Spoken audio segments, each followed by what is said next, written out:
Hey, what's up guys, another video here. So today I want to go over a topic regarding education. So should you go to college? So let's go over 3 points. The first point is this largely depends on what you want to do with your life. If you want to go the corporate route, then you most likely have to go to college unless in a field such as software engineering. STEM fields, doctor, lawyer routes will require formal schooling. If you're unsure, you should probably attend school and have a low-cost degree to get your foot in the door if you decide to go the corporate route. However, it is best to have an objective at hand so you will be more focused on your goals. This is quite obvious. If you want to go a very specific route that requires schooling, then you'll have to. And I'm going to allude to this in the next point, but you want to have a low-cost option. Usually in the United States, you will have some kind of state school option where they're going to have certain programs within the school where they may specialize in STEM or whatever else, where you can get a degree at a relatively low cost. I understand that the cost of state schools are going up tremendously, but perhaps if you can commute to said school, then it may be more affordable. But again, you have to examine the cost-benefit analysis. So if you're going to a degree that's not going to get you a position or a career where it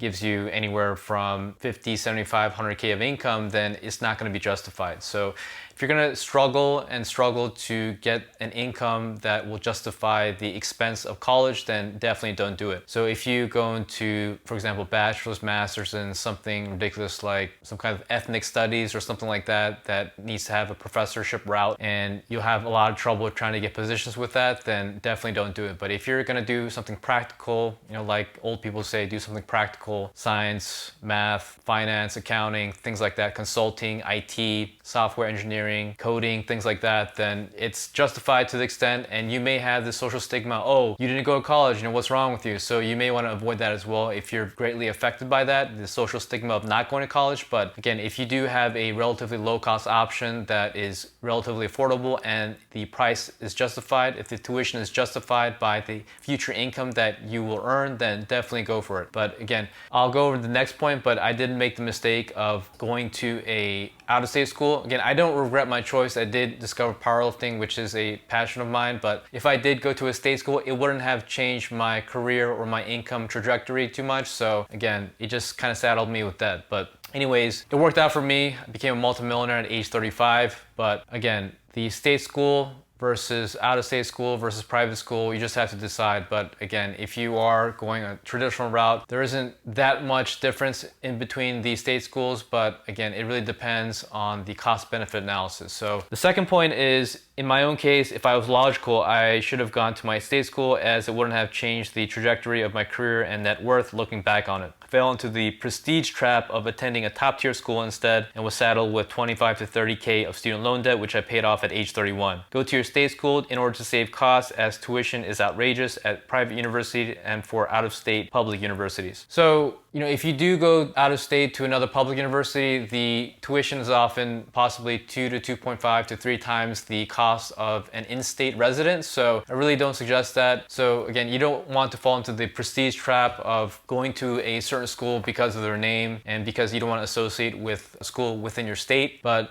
again, I was victim to that per se, and I did pay my student loans off at age 31, but again, it took a while. So it took essentially 10 years to pay it off. So I wouldn't have been saddled with the 25 to 30K of student loan debt, but again, it was quite manageable. My main loan was $179.50 a month, so it wasn't too bad, but folks are getting in the range of $800 to $1,000 per month, and that is absolutely outrageous because on top of those loans, they have the variable rate interest. I had a fixed rate interest, so again, it was very manageable. The payments didn't fluctuate, but if you are trying to go to an out-of-state school or a private university just out of your ego and for the prestige, then you're going about the wrong way to do it. So oftentimes you'll get so much more debt, and then maybe your job prospects aren't guaranteed, or you don't have a guaranteed stream of income or promotions, things like that, then you're going to be falling into this trap of having all this debt, and it may be a variable interest, so you may have fluctuating payments, increasing payments over time. So at the end of the day, it's not really worth it if you really think about it. So again, my suggestion to you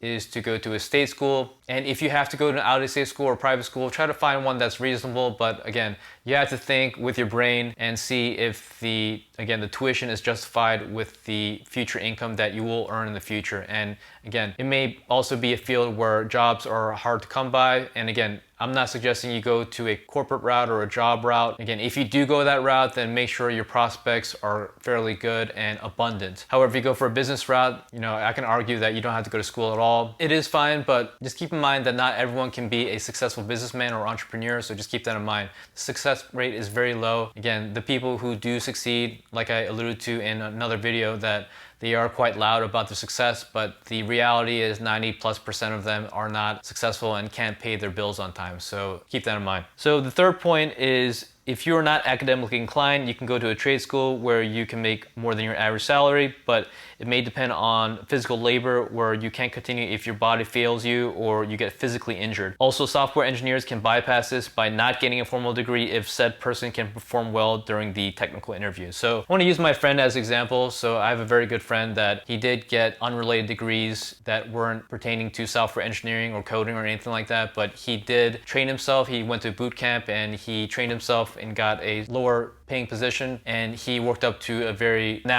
good salary. So he did go kind of the backdoor route, but it is possible. If you're exceptional at coding or you're really good at software engineering from self-learning, then you can absolutely get a fantastic job with a great salary. So it's not absolutely necessary if you go the software route that you need to have all this formal education and get on all this debt for a software engineering or a computer science degree. So it's totally possible. Again, I don't really suggest doing blue collar work just from the stance that, your body will get old, you may get injured, and you can't depend on your hands or your physical body if you are trying to do this until old age. And oftentimes the income isn't as good as, for example, a software engineer. So just keep that in mind. If you do go a blue collar route, perhaps you have a business, you hire other young people to do your hard manual labor. I mean, that can be a route as well, but from that standpoint, you're gonna be a businessman / entrepreneur. So again, don't expect to do hard labor jobs for your entire life, and hopefully you make enough money where you don't have to work until old age where your body may fail you. And if you go through the software engineering route, it's completely possible to get a very high paying salary / career if you don't have a formal undergraduate degree or a degree in computer science. So totally possible. And again, my friend is living proof that he actually did that. So